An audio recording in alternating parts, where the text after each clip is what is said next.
Good morning. It's August 15th, and I'm going to do a readout on the 5 for Friday, where I pick up 5 topics in public sector or public procurement for people who are otherwise busy in the week. So first, NASPO Exchange was this week, and it was a great event. There were probably 600 people, but it never felt overcrowded. I think they did a great job with the organization of things and the availability of people. Overall, they did a great job.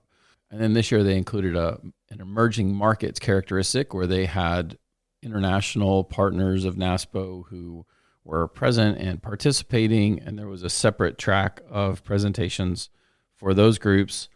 I was able to do a little presentation on establishing strategic capacity in procurement shops, which borrows from a couple of my other speeches that I do, and it was good and well received, and enjoyed the invitation.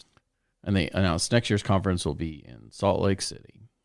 Second, the New York Times had an article pulling some supply chain concepts from a recent economic report to the president, which is a 400-page document that looks across, obviously, a wide span of topics. Specifically related to supply chain, the report argues that while the pandemic exposed vulnerabilities in the supply chain, it didn't create them.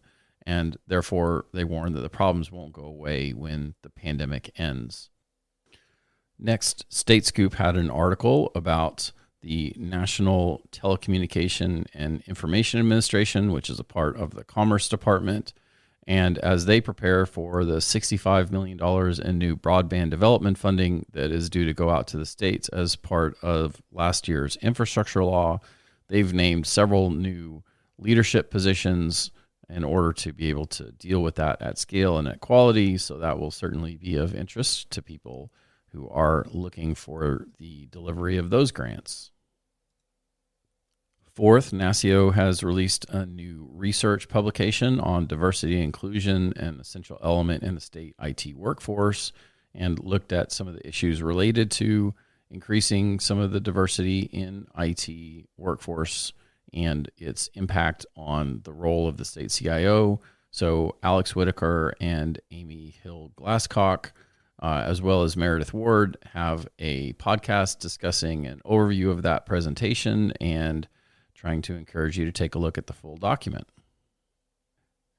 And finally, from overseas, NHS England has produced a new guidance report related to incorporating social value themes into procurements and into evaluation, establishing a 10% minimum, and then being able to establish some relatively specific examples of how exactly to define social guidance, how to consider it in evaluation criteria, and how to design it into RFPs.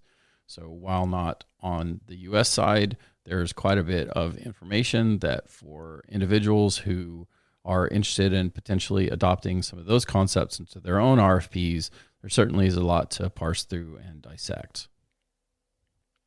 So good Friday and safe traveling to those of you heading home to see friends or family over the Easter break.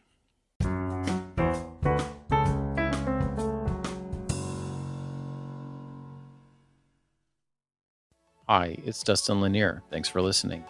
Please find me on LinkedIn for original public sector operations content every week. And please reach out to me if I and my team of procurement professionals at Civic Initiatives can help you be a public procurement change agent.